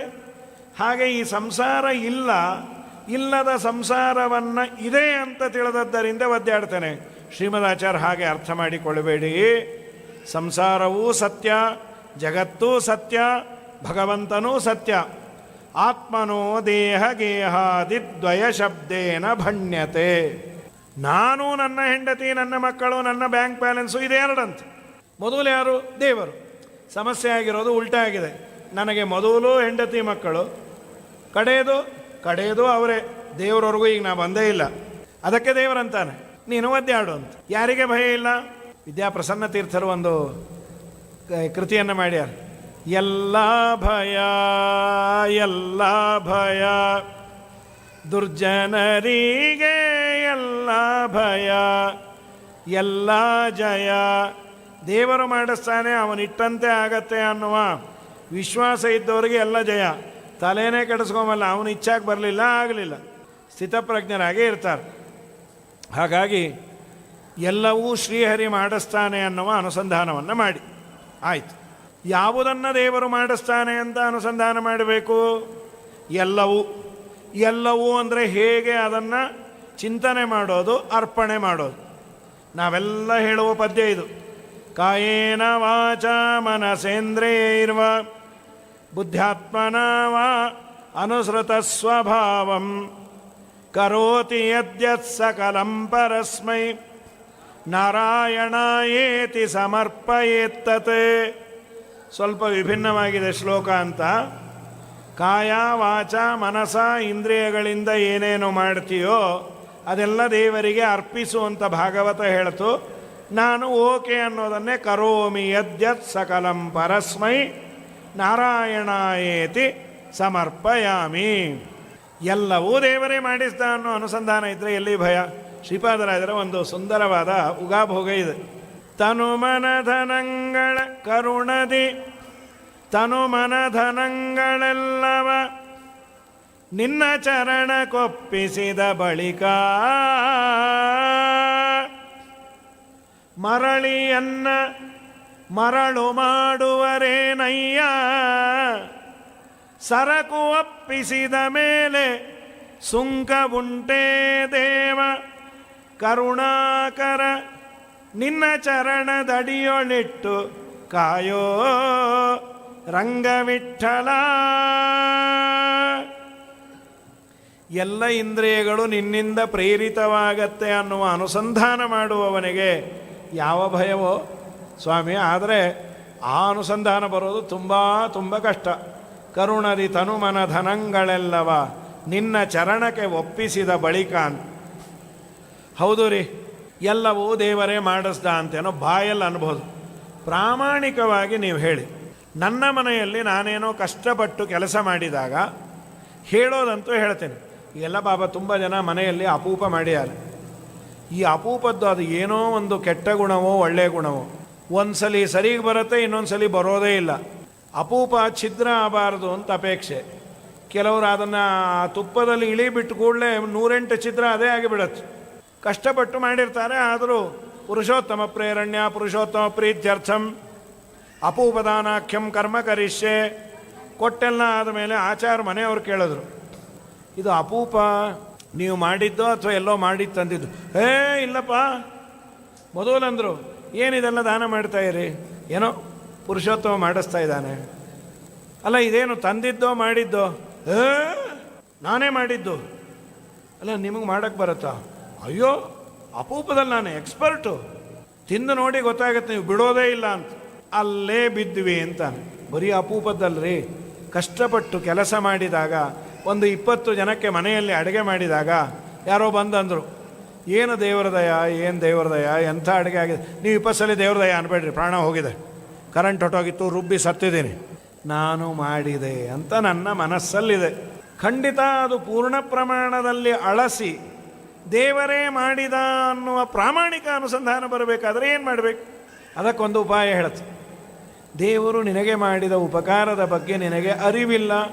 ಶೃಣ್ವನ್ ಸುಭದ್ರಾಣಿ ರಥಾಂಗ ಪಾಣೇಃ ಜನ್ಮಾನಿ ಕರ್ಮಾಣಿ ಚ ಯಾನಿ ಲೋಕೆ ಗೀತಾನಿ ನಾಮಾನಿ ತದರ್ಥಕಾನಿ ಗಾಯನ್ ವಿಲಜ್ಜೇತ್ ವಿಚರೇತ್ ಅಸಂಗಃ. ಏನು ಸ್ಟೆಪ್ಪು ಬೈ ಸ್ಟೆಪ್ಪು ಸಾಧನೆಗೆ ಭಾಗವತ ಹೇಳೋದು. ದೇವರ ಬಗ್ಗೆ ನಿನಗೆ ಯಾಕೆ ಹೆಚ್ಚು ಪ್ರೀತಿ ಇಲ್ಲ? ಭಯದಿಂದ ನೀನು ನಮಸ್ಕಾರ ಮಾಡೋದಲ್ಲೋ. ಅವನು ಮಾಡಿದ ಉಪಕಾರದ ಬಗ್ಗೆ ನೀನು ಓದು, ತಿಳಿ, ಶಾಸ್ತ್ರವನ್ನು ನೀನು ಆತ್ಮಸಾತ್ ಮಾಡ್ಕೋ. ಶಾಸ್ತ್ರ ನಿನಗೆ ಚೆನ್ನಾಗಿ ಉಪನಿಷತ್ತುಗಳು, ಶಾಸ್ತ್ರದ ಪ್ರಮೇಯಗಳು ಅರ್ಥ ಆದರೆ ನೀ ನಮಸ್ಕಾರ ಮಾಡೋದನ್ನು ಹೇಳೋದೇ ಇಲ್ಲಂತ. ಇಷ್ಟು ಅವನಿಂದ ಉಪಕಾರವನ್ನು ನಾನು ಪಡೆದಿದ್ದೇನೆ ದೇವರೇ, ನಿನಗೆ ಏನು ಕೊಡ್ತೀನೋ? ಕಣ್ಣೀರನ್ನು ಇಡ್ತಾ ಕೂತು ಬಿಡ್ತಾನೆ. ಇಷ್ಟೆಲ್ಲ ಉಪಕಾರ ಮಾಡಿದ ದೇವರಿಗೆ ನಾನು ಏನೂ ಮಾಡ್ತಾ ಇಲ್ಲ ಅಂತ. ಕೇಳು, ಕೇಳಿದವನಿಗೆ ಆತ್ಮತೃಪ್ತಿಯಾಗಿ ನಾನು ಮಾಡುವ ಉಪಾಸನೆ ದೇವರಿಗೆ ಮುಟ್ತಾ ಇದೆ ಅಂತ ಅನ್ನೋದಕ್ಕೆ ಅಕ್ನಾಲೆಜ್ಮೆಂಟ್, ಸೆಲ್ಫ್ ಅಕ್ನಾಲೆಜ್ಮೆಂಟ್ ಏನು? ಅವನು ಮರ್ಯಾದೆಯನ್ನು ಬದಿಗೊತ್ತಿ ಕುಣಿಬೇಕಂತ. ಶೃಣ್ವನ್ ಸುಭದ್ರಾಣಿ ರಥಾಂಗ ಪಾಣೇಃ ಜನ್ಮಾನಿ ಕರ್ಮಾಣಿ ಚ ಯಾನಿ ಲೋಕೆ ಗೀತಾನಿ ನಾಮಾನಿ ತದರ್ಥಕಾನಿ. ಗೀತಗಾಥೆಗಳನ್ನು ಹಾಡಿ ಕುಣಿದು ಇದನ್ನು ಒಂದು ಗೀತೆ ಮಾಡಿದ್ದಾರೆ ನಮ್ಮ ಪುರಂದರದಾಸರು. ನಾಚಿಕೆಗೊಳ್ಳಬೇಡ, ಮನದಲ್ಲಿ ಯೋಚಿಸಿ ಕಡಬೇಡ, ನೀಚವಲ್ಲ ನಮ್ಮಚ್ಯುತನೋಲಗ ಮೆಚ್ಚಿ ಕೊಟ್ಟಿದೆ ನಿನಗೆ ಹೆಚ್ಚಿನ ಪದವಿಯ, ಹರಿಹರಿ ಎಂದ್ವದರೋ ಬಂದ ದುರಿತಗಳಿಗೆ ಬೆದರೋ, ನೀರಜಾಕ್ಷ ನಿರ್ಜರಪತಿ ಹರಿ ಎಂದು ಸಾರಿ ಚೀರಿ ಬೊಬ್ಬಿಡುತ್ತಲಿ ಕುಣಿಯೋ. ದೇವರ ಮುಂದೆ ನರ್ತನವನ್ನು ಮಾಡು, ಅವನು ಮಾಡಿದ ಉಪಕಾರವನ್ನು ನೆನೆದು. ಇಷ್ಟನ್ನು ಹೇಳಿ ಆದಮೇಲೆ ಒಂದು ಸುಂದರವಾದ ಮಾತು ಹೇಳಿದ್ದಾರೆ. ಜ್ಞಾನ, ಭಕ್ತಿ, ವೈರಾಗ್ಯ ಇದು ದೇವರನ್ನು ಒಲಿಸಿಕೊಳ್ಳಲಿಕ್ಕೆ ಇರುವ 3 ಮಟೀರಿಯಲ್ಸ್. ಇದು ಒಂದಾದ ಮೇಲೆ ಒಂದು ಬರುತ್ತೋ, 3 ಒಟ್ಟಿಗೆ ಬರುತ್ತೋ? ಇದು ಒಂದಾದ ಮೇಲೆ ಒಂದು ಬರೋದಲ್ಲ, ಒಂದು ಹೆಚ್ಚಾದರೆ ಇನ್ನೊಂದು ಹೆಚ್ಚಾಗತ್ತೆ. ಡೈರೆಕ್ಟ್ಲಿ ಪ್ರಪೋರ್ಷನಲ್ ಅಂತ, ಅದು ಇನ್ವರ್ಸ್ಲಿ ಪ್ರಪೋರ್ಷನಲ್ ಅಲ್ಲ. ಇದು 3 ಕಾಲಿನ ಜಡ ಇದ್ದ ಹಾಗೆ. ಏನದು? ನಿನಗೆ ದೇವರಲ್ಲಿ ಭಕ್ತಿ ಹೆಚ್ಚಾಯ್ತಾ, ವಿಷಯದಲ್ಲಿ ವೈರಾಗ್ಯ ಹೆಚ್ಚಾಗತ್ತೆ. ವಿಷಯದಲ್ಲಿ ವೈರಾಗ್ಯ ಹೆಚ್ಚಾಯ್ತಾ, ನಿನ್ನಲ್ಲಿ ಅಸ್ವಾತಂತ್ರ್ಯದ ಜ್ಞಾನ ಹೆಚ್ಚಾಗತ್ತೆ. ಭಕ್ತಿ ಪರೇ ಸ್ವೇನುಭವೋ ವಿರಕ್ತಿ ಅನ್ಯತ್ರ ಚೈಷತ್ರಿಕ ಏಕಕಾಲ ಪ್ರಪದ್ಯ ಮಾನಸ್ಯ ಯಥಾಶ್ನತ ಸ್ಯು ತುಷ್ಟಿ ಪುಷ್ಟಿ ಕ್ಷುಧಪಾಯೋ ಅನುಘಾಸಂ. ಒಂದು ಸುಂದರವಾದ ದೃಷ್ಟಾಂತ ಕೊಡ್ತು. ಭಕ್ತಿ ಪರೇ, ಪರಮಾತ್ಮನಲ್ಲಿ ಭಕ್ತಿ. ಸ್ವೇ ಅನುಭವ, ನನ್ನಲ್ಲಿ ನಾನು ಅಸ್ವತಂತ್ರ ಅನ್ನುವ ಜ್ಞಾನ ಗಟ್ಟಿಯಾಗ್ತಾ ಹೋಗೋದು. ಅನ್ಯತ್ರ ವಿರಕ್ತಿ, ವಿಷಯ ಪದಾರ್ಥಗಳಲ್ಲಿ ವೈರಾಗ್ಯ. ಇದು 3 ಒಟ್ಟಿಗೆ ಆಗತ್ತೆ. 3 ಒಟ್ಟಿಗೆ ಹೇಗಾಗತ್ತೆ ರೀ? ಒಂದು ಒಳ್ಳೆಯ ಎಕ್ಸಾಂಪಲ್ ಕೊಟ್ರಿ. ಪ್ರಪದ್ಯ ಮಾನಸ್ಯ ಯಥಾಶ್ನತ ಸ್ಯು. ತುಂಬ ಹಸಿದು ಬಂದ ವ್ಯಕ್ತಿಗೆ ಅನ್ನವೇ ಸಿಕ್ಕಿಲ್ಲ. ಈ ಬದರಿಗೆ ಹೋಗಿ ಬರಬೇಕಾದರೆ ಲ್ಯಾಂಡ್ ಸ್ಲೈಡೆಲ್ಲ ಆದರೆ ಸಾಕಾಗಿ ಹೋಗತ್ತೆ, ಏನೂ ಸಿಗೋದಿಲ್ಲ. ಅಲ್ಲಿ ಬಂದದ್ದನ್ನು ನಾವು ತಿನ್ನಲ್ಲ ಮಡಿವಂತರು ಅಂತಾದರೆ, ಹರಿದ್ವಾರಕ್ಕೆ ಬಂದಾಗ 3 ದಿವಸ ಉಪವಾಸ ಇದ್ದ. ಯಾರೋ ಎಲೆ ಹಾಕಿ ಬಡಿಸೋದ ಅಂದರು, ಹೂ ಅನ್ನಕ್ಕೂ ತ್ರಾಣ ಇಲ್ಲ ಅಂದ. ಒಂದು ತುತ್ತು ಅನ್ನ ತಿಂದ, ಸಾರು ಹಾಕಲ ಅಂದಿದ್ದ. ಒಳಗೆ ಒಂದು ತುತ್ತು ಹೋದ್ಮೇಲೆ ಸಾರು ಅಂದ. ಅವ್ರು ಯಾರು ಅಂದರು, ನಾನೇ ಅಂದ. ಇದು ಎಲ್ಲಿಂದ ಬಂತು? ಒಂದೇ ತುತ್ತಿನಿಂದ ತುಷ್ಟಿ, ಸಂತೋಷ ಆಯಿತು, ಪುಷ್ಟಿ, ಶಕ್ತಿ ಬಂತು, ಕ್ಷುದ್ ಅಪಾಯ, ಹಸುವಿನ ಇಂಗುವಿಕೆ.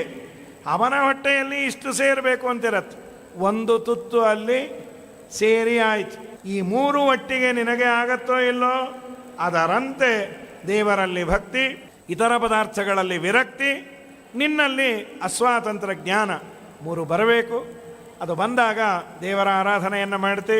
ಇನ್ನೊಂದು ಮಾತನ್ನು ಹೇಳ್ತಾರೆ, ನಾಚಿಕೆ ಬಿಟ್ಟು ಕುಣಿಬೇಕು ಅನ್ನೋದನ್ನೇ ಮತ್ತೆ ಮಹಾಭಾಗವತೋತ್ತಮರ ಬಗ್ಗೆ ಹೇಳ್ತಾ, ಅವನಿಗೆ ಯಾರಾದರೂ ಆಡ್ಕೊಳ್ಳಿ ಮಾಡಲಿ, ಕಾಲಿಗೆ ಗೆಜ್ಜೆ ಕಟ್ಟಿ ನೀಲವರ್ಣನ ಗುಣ ಆಲಾಪಿಸುತ್ತ ಬಲು ಓಲಾಗ ಮಾಡುವಂಥ ಮಧುಕರ ವೃತ್ತಿ ಎನ್ನದು. ಮಧುಕರ ವೃತ್ತಿ ಮಾಡಿ ದೇವರ ಮುಂದೆ ನರ್ತನ ಮಾಡಿ, ನರ್ತನ ಆಗತ್ತೋ ಬಿಡತ್ತೋ, ಮುಖ್ಯವಾದ ಪ್ರಜ್ಞೆ ಏನು ಅಂದರೆ ಎಲ್ಲವೂ ಶ್ರೀಹರಿ ಮಾಡಿಸ್ತಾನೆ ಅನ್ನುವ ಪೂರ್ಣ ವಿಶ್ವಾಸ ಇದ್ದರೆ ಭಯ ಇಲ್ಲ. ನಾನೇ ನಾನೇ ನಾನೇ ಅಂದರೆ ತುಂಬ ಕಷ್ಟ ಇದೆ. ಒಮ್ಮೆ ಪೇಜಾರ ಸ್ವಾಮಿಗಳು ಹೇಳಿದರು, ನಮ್ಮ ಡೆಮಾಕ್ರಸಿ ಅದೇನಿದೆ, by the people, for the people, to the people. ಜನರಿಂದಾಗಿ ಜನರಿಗೋಸ್ಕರ, ಮತ್ತು ಬೈ ದ ಪೀಪಲ್ ಜನರಿಂದ, ಜನರಿಗೋಸ್ಕರ, for the people, to the people ಜನರಿಂದ. ಅಲ್ಲೋ ಚೂರೇ ಚೂರು ಸೇರಿಸ್ಬಿಡಿ ಅಂದರು. ಏನದು? ಜನಾರ್ದನನಿಗಾಗಿ, ಜನಾರ್ದನನಿಗೋಸ್ಕರ, ಜನಾರ್ದನನಿಂದ ಅಂದರೆ ಮೋಕ್ಷಕ್ಕೆ ಹೋಗ್ತೀರಿ ಅಂತ. ಇದು ನಮ್ಮ ಕವಿ ಕೊಟ್ಟ ಒಂದು ಸುಂದರವಾದ ಉಪದೇಶ. ನಾಳೆ ದಿವಸ 6:30ಯಿಂದ 8 ಗಂಟೆವರೆಗೂ ಉಳಿದ ಏಕಾಸ್ಕಂದ ದ್ವಾದಶ ಸ್ಕಂದವನ್ನು ನಾಡದ್ದೇ ಮಂಗಲ ಎಷ್ಟಾಗತ್ತೋ ಅಷ್ಟನ್ನು ನೋಡಿ ಭಗವಂತನಿಗೆ ಅರ್ಪಿಸು. ಹರಯೇ ನಮಃ. ಶ್ರೀಕೃಷ್ಣಾರ್ಪಣಮಸ್ತು.